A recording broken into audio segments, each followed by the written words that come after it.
Today on The Point TV. But when you're talking about a 6-year-old, when you're talking about a 10-year-old, when it's bigger, those behaviours are not socially appropriate anymore. And he would put this shoulder in that ear, and this hand would be on that other ear, and his eyes would be closed, and he'd hold my back pocket. And that's how we did the grocery shopping. Do you think that the way that we're chemically spraying our crops may... This is like the big picture of autism conversation. Yeah. All this and more on The Point TV.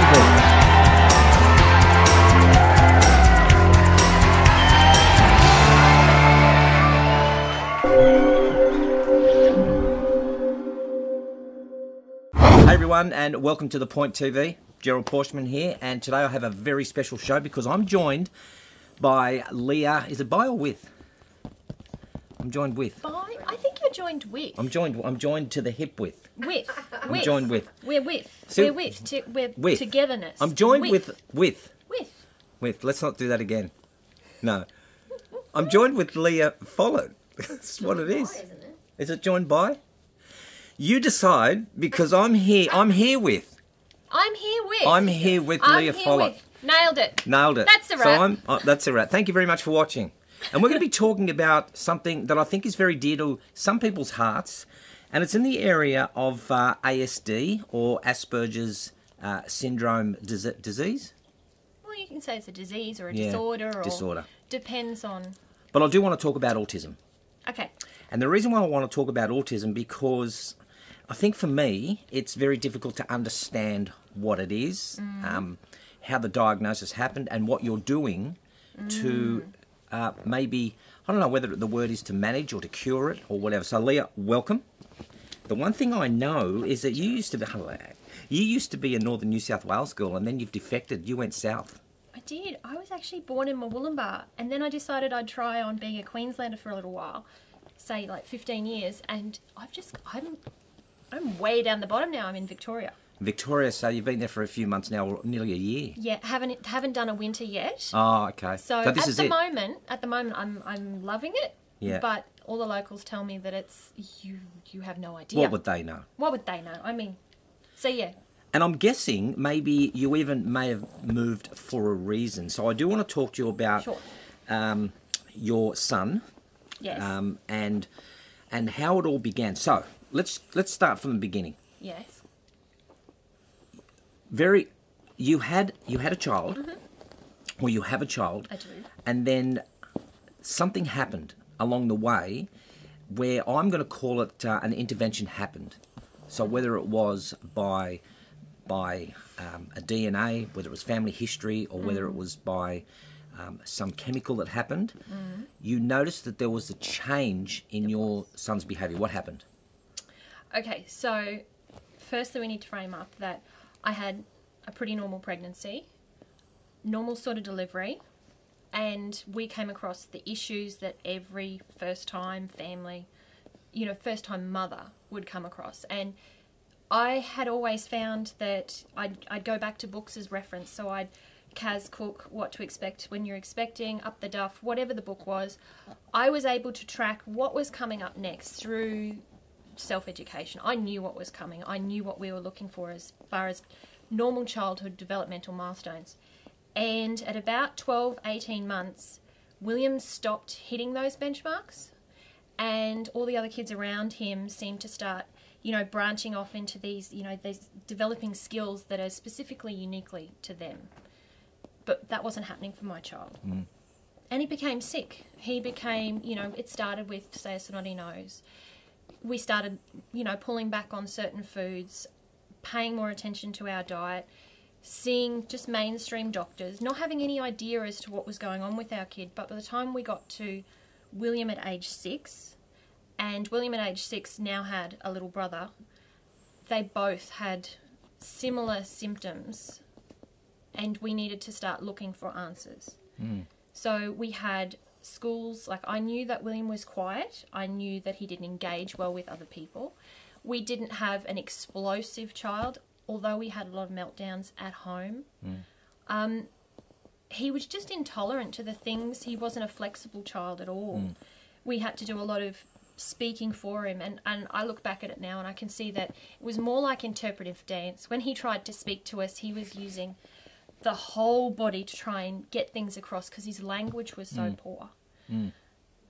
But the more we tried to integrate him into community, the more he pulled back, the sicker he became. And everything we did as a normal family, everything we did just seemed to be against him. He really struggled. Was it a natural progression that his behaviour changed, or did it happen? So, like, one day you woke up, and then the next day it was wow, there's a huge change in William. It's kind of hard to say.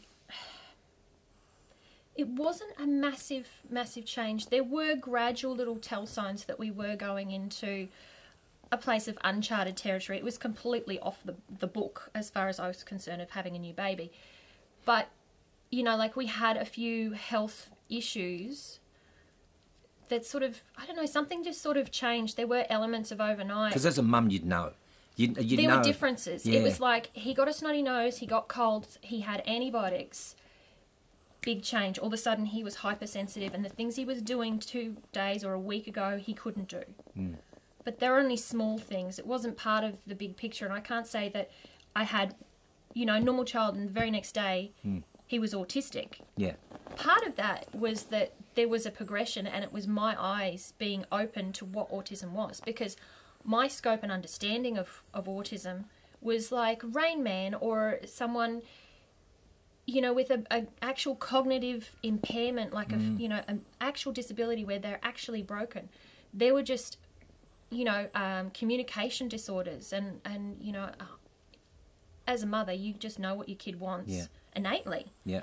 So for me, it was an education process. Even if you looked at our family history, my grandfather said to have, these huge meltdowns. My mum sometimes, oh God love her, I can see that she's got Asperger's traits there. If I look at Mark's side of the family, with all due respect, there are certain nuances in both sides of the family.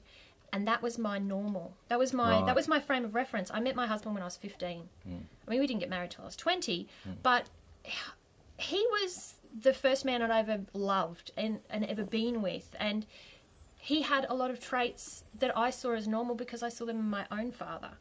So it was... That was your normal. That was my normal. And, like growing up and being in my family and then seeing similar traits in Mark's family, that was our entire family range of normal. It wasn't until we tried to then take William and put him into a school environment, put him into daycare, try and take him to these, normal activities like enrolling him into soccer, tried to get him on a plane. Yeah. As he became older, it just became harder. Because you can pick up a baby and it screams and carries on. Everyone goes, oh, the baby, it's just upset, unsettled. But when you're talking about a 6-year-old, when you're talking about a 10-year-old, when it's bigger, those behaviours are not socially appropriate anymore. So when you're talking to the doctor, did your GP say this is way above my pay grade and you need to see a specialist? What happened there? You know what? No one wants to put the hand up and sort of say there's something wrong with your kid. No one wants to sort of say that. Oh. But it was like the school said, not hitting developmental milestones, cannot do this, doesn't do that. Maybe you should start going and look at it. Everyone was setting up these signals of there's something different about your kid, but no one actually said, hey, that your kid just, there's something wrong. Like no one actually manned up and said that. It was kind of like... Would it have been easier if somebody said... Actually, yeah.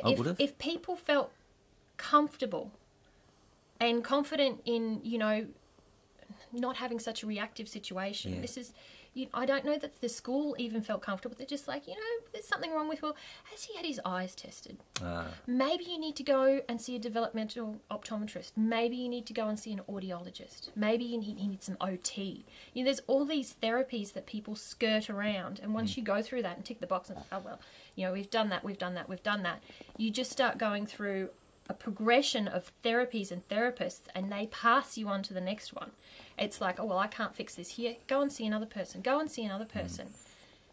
But, through that growth period for William, it becomes more and more apparent that there's something wrong, because he's stagnating, he's stuck, he can't grow anymore. So he's this bigger kid, and he's like 3-4 years behind developmentally because he's not had any actual support. So I guess as a parent, you're then... And it's really hard to diagnose, because autism for me, and, you know, Gabriel, our little guy, he wasn't diagnosed with autism, but... you know, we went through this whole process and we found, oh my goodness, I went to, you know, psychologists and psychiatrists and everything else. And when we got our diagnosis, that was just a proactive moment for me. It was, okay, I know what I'm dealing with, kind of. I'm going to go to an autism conference, and I met a whole heap of people, and I realised the vastness of what autism is today. And for those people, it was like, oh, well, I've got this going, I've got that going on. But there was that sense of community and connection and sharing, and through that I actually found doctors that could help. You know, like, you can look at a school system, they're not set up to deal with this or diagnose.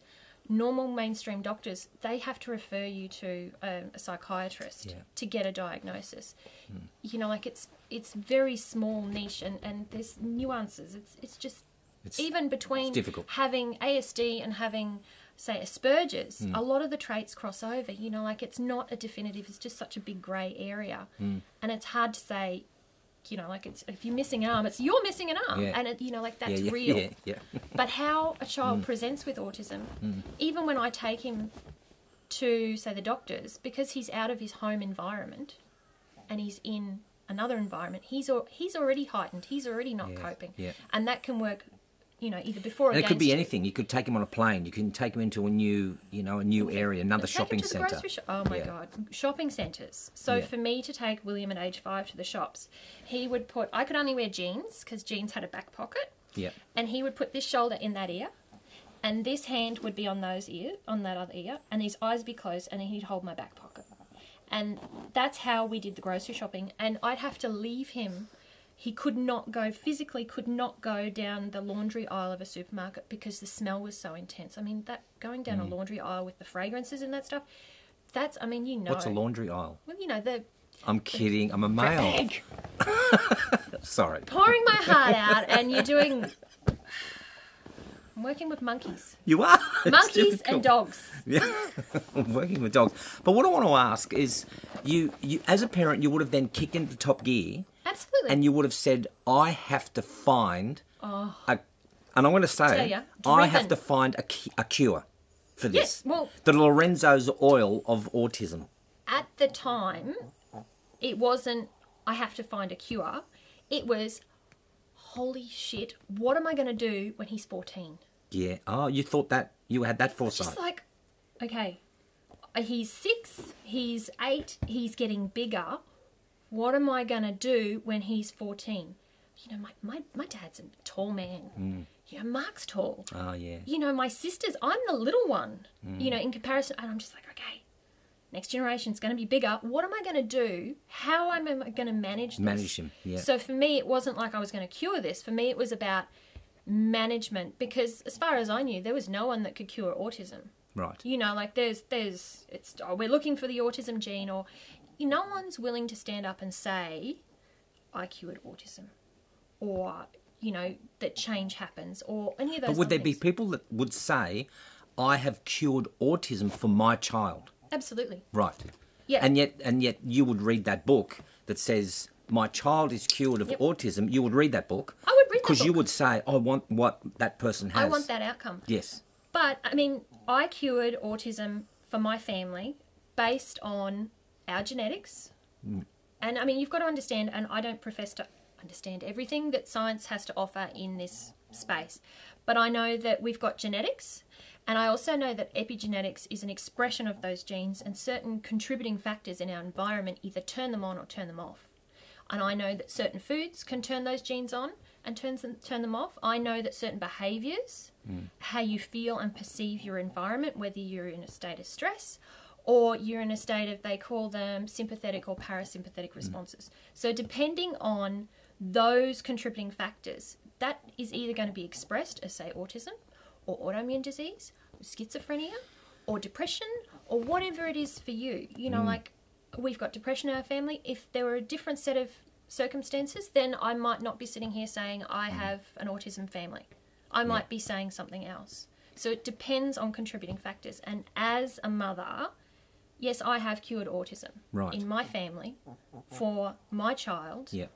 And we now participate and act in our world. I suppose that was the biggest thing, was what am I going to do with this kid when he's 14 having meltdowns and I've got no control? And how do I give him a safe place and a sense of purpose and connection with other people? You know, if you've got a language disorder, if you can't communicate, if you can't even process how you feel, how are you going to foster a relationship with another person? And that's the important thing for me as a mother. You know, I have this little kid one day that I can pick up and I can love on and hold, and then 6 months later it's like, doesn't want to be touched, doesn't want the hands on, doesn't want to be held. I want you to be with me, but I want you to be with me from the other side of the room where I can keep an eye on you, but not look at you directly. And I just want you to just allow me to be who I am. Just don't interfere with me. I just need to know that you're there. Yeah. Don't touch me. How do you do that? You've got a child. You want to love on that thing. And I'm the kind of person that if I had a zipper in front of my skin, I'd be picking this dog up and shoving that dog in there and loving on that. You know, like it's got to be, I love contact. So people that might be watching this would be saying things like, this is all great that Leah's telling her story. Sure. But I guess for a person who's just tuned in and they're thinking, oh my God, that sounds like my boy, my girl, they want answers. They do want answers. So, I'm still looking for answers. It's a daily thing. But you said you've cured I've cured. children. I've cured. You've cured them. I've cured. But you're still looking for answers. I'm still looking for answers. So tell me what you did then. Okay. Then let's just say the answer to yours. Okay. The answer. What did you do? Curing our autism and curing our disease. Oh man, I have so many people when I say that it's a disease, people just get upset. It's a disorder. It's a disease. A disease. Yeah, your body's at dis-ease. Dis-ease. Yes. It's an imbalance. Yeah. It's an imbalance. Okay, look, it is what it is. It's a disease. It's a disease. It's a disease. Yeah. But once you get your head around the fact that it is just a disease. Right. And everything that you can do, you can alleviate the symptoms. And for our diagnosis, we looked at it and went, okay, so he can't do this and this and this. Okay, well, that's a checklist. Yeah. What can we look at first? Okay, reducing anxiety. So we did our best to look at the environment in the situations that he was having meltdowns in, and we took them away from him. So for a period of time, we were a homeschool family. 3 years we did homeschooling. Right. Because... Is that because the schools didn't want him? Well, in a way. In a way, but that's only because they're not equipped to deal with these kids. Should they be? Should they be? I think they're going to have to be, because there are so many kids with so many different disorders, so many different diagnoses. But then it doesn't become a school anymore. It doesn't now become a school, but that's what we're looking at. Yeah, but right. How do you teach, I mean, this is going off track, but how do you teach someone who's in a complete state of disarray and stress and anxiety, you know, if they don't feel comfortable enough to make eye contact, to observe what you're doing? And let's face it, we're monkey see, monkey do. We learnt from watching each other as a community. These kids aren't learning in a classroom environment because they cannot tolerate being close to another person, observing another person. That's too confronting for them. So for us, it was, okay, the system isn't working for us. We have no support, not because it's just the wrong type of support. So did you change foods? We changed foods. Did you change environment? Did you change... I'm looking at this environment here. We did everything. Here. We absolutely did everything. So we did... we went from a fail-safe diet, which is gluten and dairy-free. We cut out sugars. We cut out, you know, all kinds of Still to things. this day? Mm-hmm. Right, okay. It's more modified these days, but we went through a GAPS diet, which is taking everything out and then working back up to tolerating food. So you heal and reseal the gut lining, reduce inflammation, and then you start, you know, once you've got nutrient density about your body, then your body can actually do its processes. It can go through excretory things. So you went directly from cut everything out. So whatever the diet was, you went right to base level and you gave him water first. And then you gave him Filtered milk. water. And then filtered water. We're only just now, 7 years on, dabbling in a little bit of fermented dairy. Wow. That's it. But we've got everything else back. I mean, there are a few things we will never, ever eat ever again. I will never eat refined sugar. No processed foods? No processed foods. Yep. Everything's made from scratch, but there's been a big culture shift. That, so many years ago, it was really hard to find real food and chefs that would actually go out of the way to change a menu. Now it's just like stock standard. There are so many places where you can eat on a prescribed diet. Do you think, I've got something for you, do you think that the way that we're chemically spraying our crops may... this is like, yes, this is like the big picture of autism conversation. Yeah, well, I'm just asking, if you had to take your child off all the foods that you... Because you said that it was environmental and the chemicals for your child.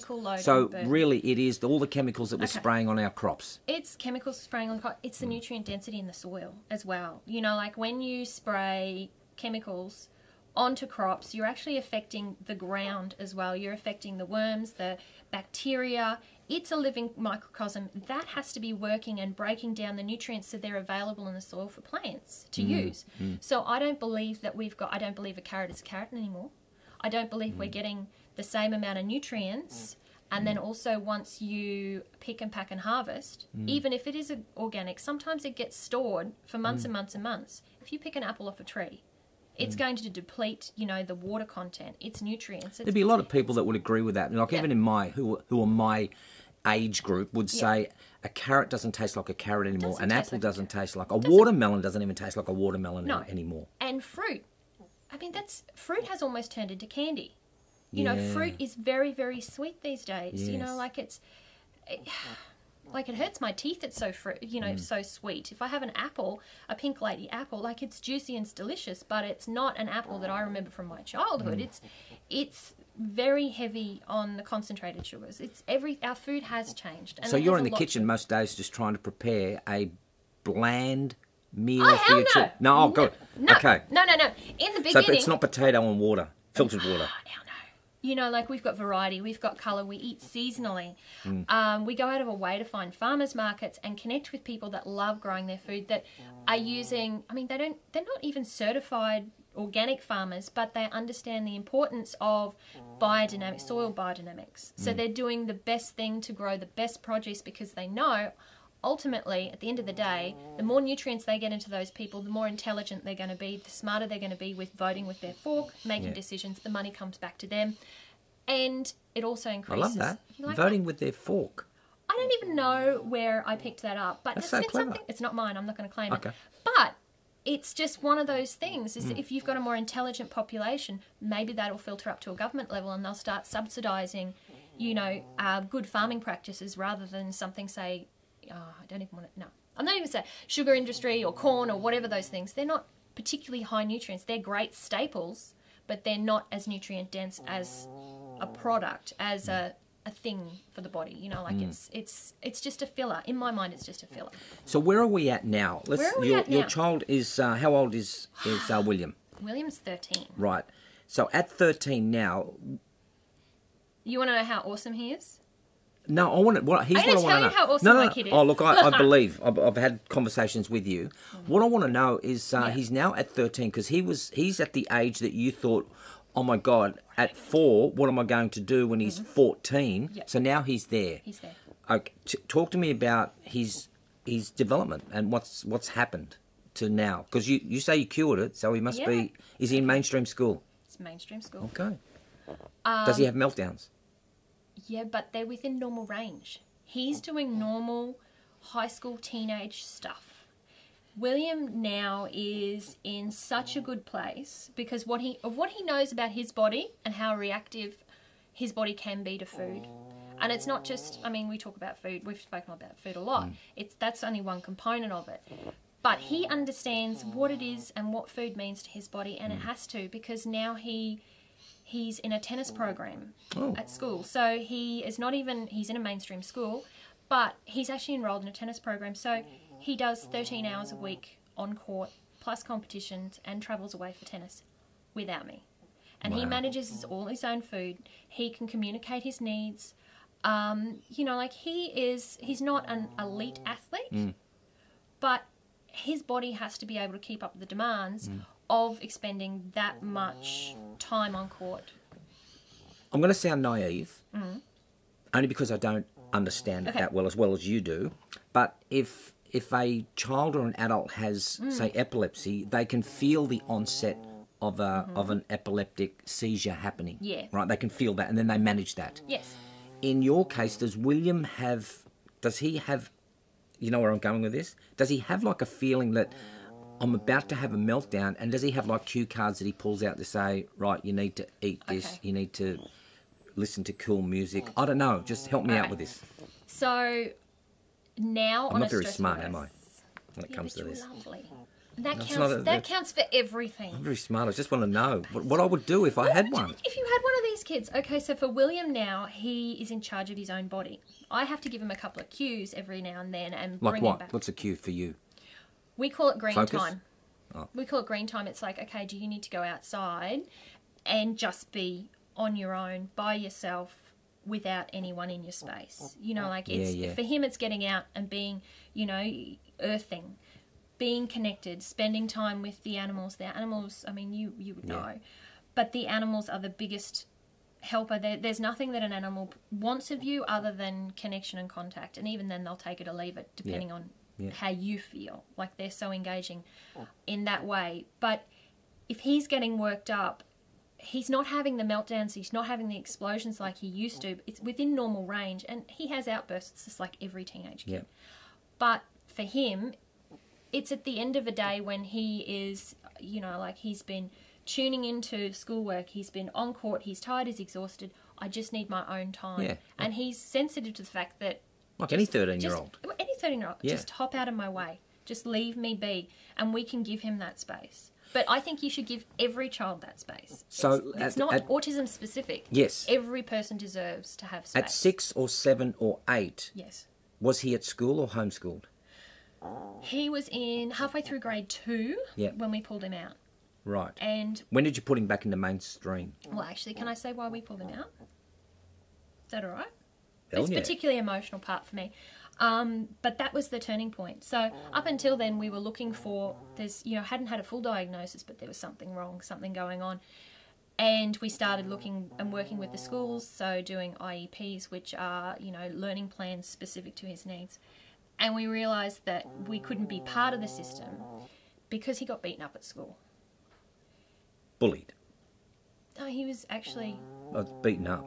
Yep. So the bullying turned to violence, and the violence then turned to... Because he didn't know, he couldn't read that other person. And it was only for him, it was pushing and shoving and some kicking. But that then internalized as that kid's going to kill me. Right. So there was that whole, it was the worst day of my life because I wasn't there. And because of the language delay, he couldn't communicate. It took him 2 days to be able to structure a sentence in a way to explain what happened. So that was Friday afternoon, Saturday, Sunday. By the time we got back to school on Monday, there was no ramification for what happened on Friday.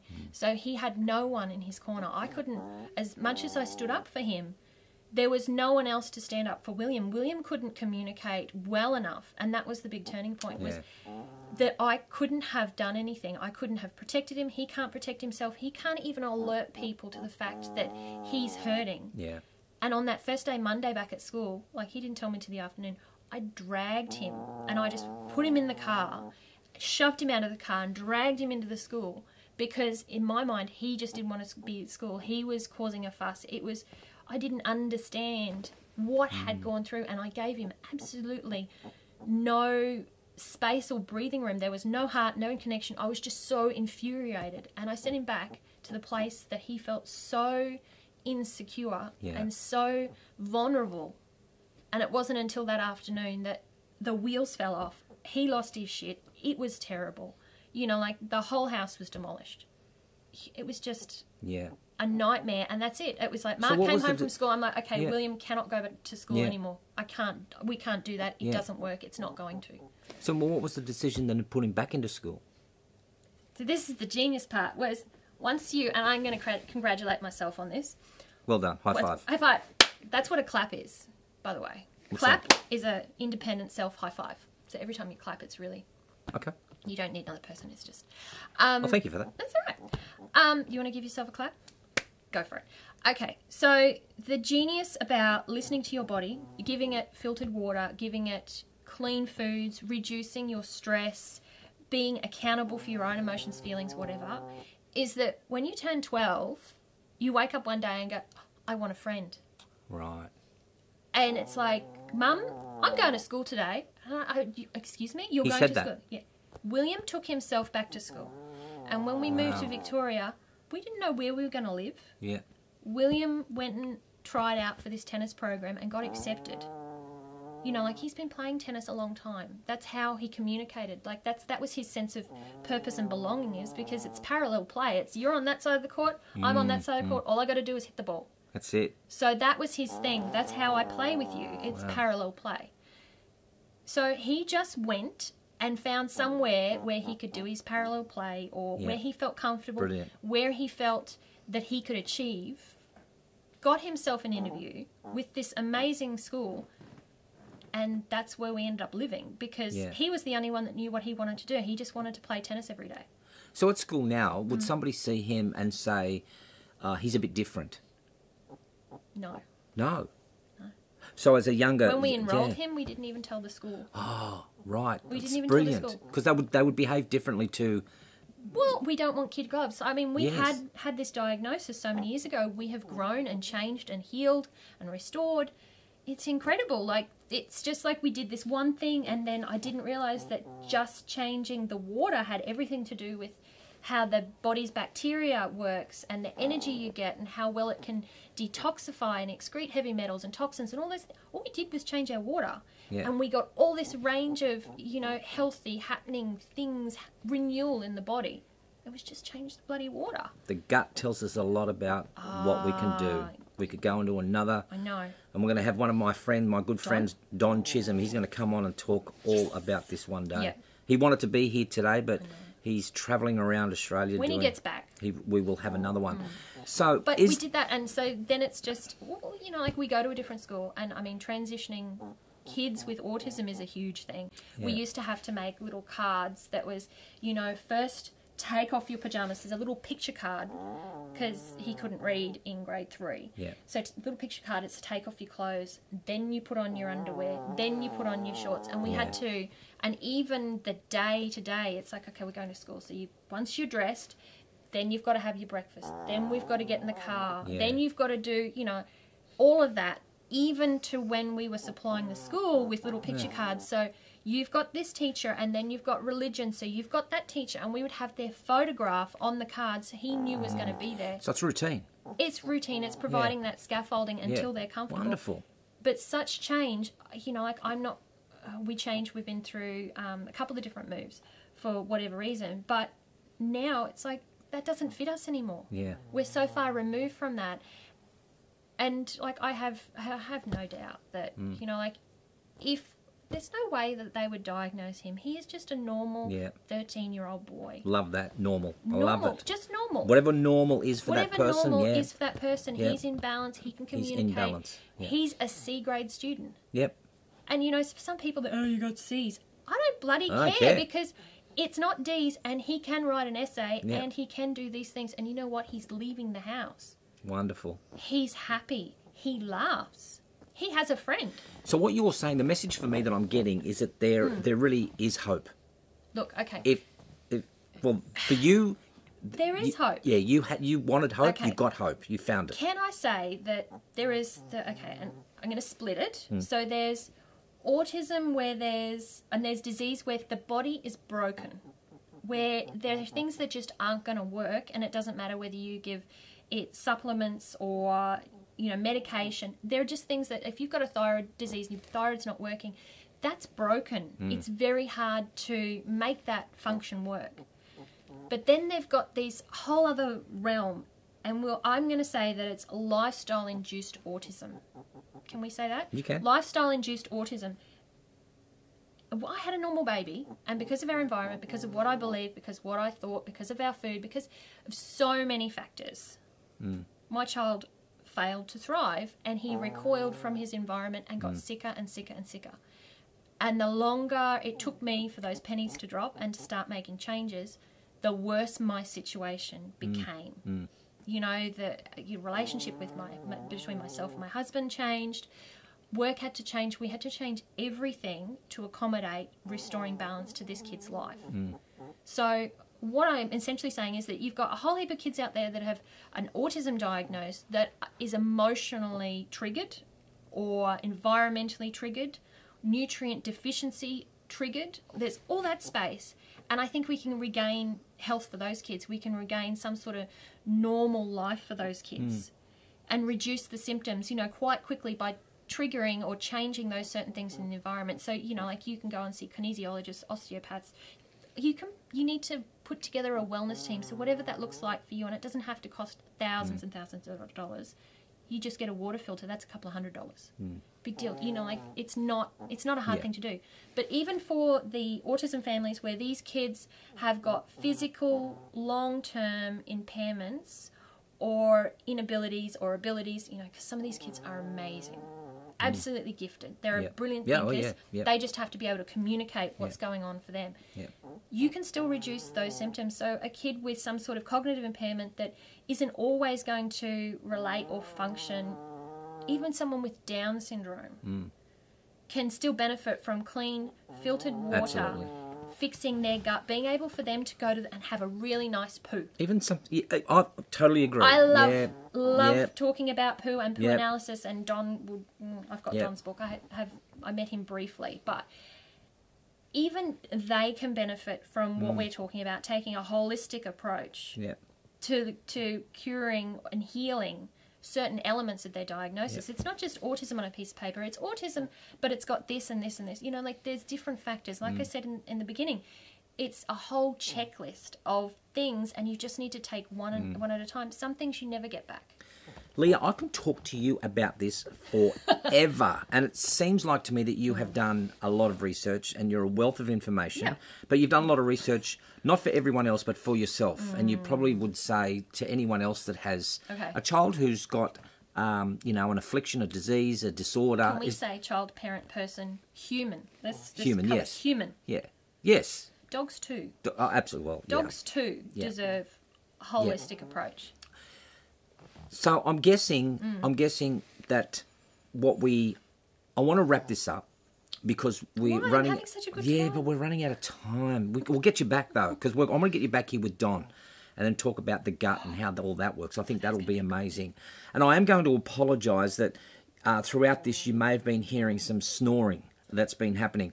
It's not my snoring. That's not me. It's not Jesse, but Bear is sitting over there, and he's having a fat time just having a big old snore. Little dogs. So I guess just to wrap this up, there is hope. Definitely. I would say start, if anything, just get your child, your human, on filtered water. Easiest thing to do. Easiest thing, doesn't cost you a lot. Just that's the first start, and then from there is make your own diagnosis, do your own research. Where can people contact you if they say, oh, "Look, I just want to have a chat. I can connect with Leah." Well, what do I do? Okay, so the easiest thing for everybody is, so I wrote a book. Oh. I wrote a book. So, and I should actually have a copy here, but I don't. But I'm sure you'll organise something. So I wrote a book because people started asking us. They knew what we had with William, and they saw the change, and then they wanted into. So I started health coaching, friends, family, and then that evolved to a community. And at the end of the day, these people that are looking for answers don't have a hell of a lot of money to invest. If they're going to go and do, say, allergy testing or buy a water filter or whatever, every cent counts. So I put everything we did into a book, and for the most part, people grab hold of my book, read it, and just they are off, and they just send an email and say, this is what we've done, this is the outcome, and it's amazing. Or they get a highlighter and highlight all the questions and then ring me and just have an hour consultation, and we just do the stuff that they didn't quite get. Or sometimes it's, okay, how do I apply this? So we set up a scaffolding for them so they can start plotting out their journey. My book is just real world experience, and then I've got a lessons learnt. This is what I now know to be true based off my research. And then I've got another section which is, this is where I got my information. This is who you need to contact. So it's broken down into 3 parts. You just highlight the things that you don't get, that you need to work on. You need to, and just take each chapter as something that you can do or change or research into. And well, now I travel around, we do free talks, I do corporate lifestyle coaching, and we've got retreats and other things going on. So there Amazing. are access points for people depending on how much support they need all the way. Well, I can't wait to hear the name William Follett on the tennis circuit. No, he doesn't want to be a tennis player. We will hear nothing about William on the tennis circuit. He loves tennis, but that's just because That was his thing. That's his thing. That That's was how his he. thing. That's where he feels good on a tennis court. That's his place of I can success. relate. I can totally relate. I'm not going to dirty that by saying, "Oh, we need sponsors, and you need to No. do this, and you need to be seated No. and ranked, and we need to take you to the Australian Open." Just loves being outdoors and being with other people. Excellent. Leah Follett, it was so great having you on the Point TV. Thank you so much. I am all the better for having... Give a kiss, give a... all the better for listening to your words of wisdom. And if you need more information, all that information is going to be at the bottom of the screen. Thank you for joining me once again on the Point TV. And if you would like to join me on the couch, on the fancy couch, if you're a dog lover, you will have them with you. If you're not a dog lover, you're not invited. It's as simple as that. That's right. And this one just woke up and looked at me and said, "You're done talking now? You're Can I done? have a proper cuddle?" Oh, look at him. He's just got the tired eyes going. It's We'll see you next time on the Point TV. Hey everyone, Gerald Pauschmann here, founder of The Point TV. Have you ever thought about hosting your very own show? Really? I want you to think about it. Now, if you are a naturally inquisitive person, then you may have just what it takes to host a show. You just have to hold treats. Now, you don't have to be an expert speaker when you do interviews, because you just have to ask questions, step away, and let the interviewee do all the talking. Now, we all know that there are some amazing talk show hosts who do incredible things by simply talking to other people. I mean, think about Andrew Denton, Dr. Phil, Ellen DeGeneres, and of course, the Big O. No, not Roy Orbison, but Oprah Winfrey. I mean, she started out with a half-hour, low-rated talk show in Chicago, and look at her now. And the secret to her success was simply interviewing people. Now, when it comes to the social media world, the big name that comes to mind is Gary Vaynerchuk. He became famous for Wine Library TV. He simply just sat behind a camera in his wine library store and he talked about wine. Gary also has a pretty cool personality, which led him to incredible opportunities. And as a result of him just simply talking about wine, he got a $1 million book contract. Now, I'm not saying that you will make millions, but who am I to stop you from trying? Come here, Jessie. Good girl. For me, well, I got behind the camera and talked to people who wanted to raise awareness about their cause or charity. People like Sam Webb and Casey Lyons from livin.org, who wanted to raise awareness about youth suicide. And Jackie Gall, a young mum who lost a child at 23 weeks and wanted to raise awareness about stillbirthing. Now, these interviews shot the Point TV to amazing success. I think these guys helped. Now, the interviews weren't the only reason for the success, but they were extremely instrumental. So if this is what you've been searching and didn't know how to get started, well, click or tap on the link below and see if you have what it takes to host your very own show. I should do a show about dogs. Thanks, Bear. Thanks, Jessie. See you on the other side.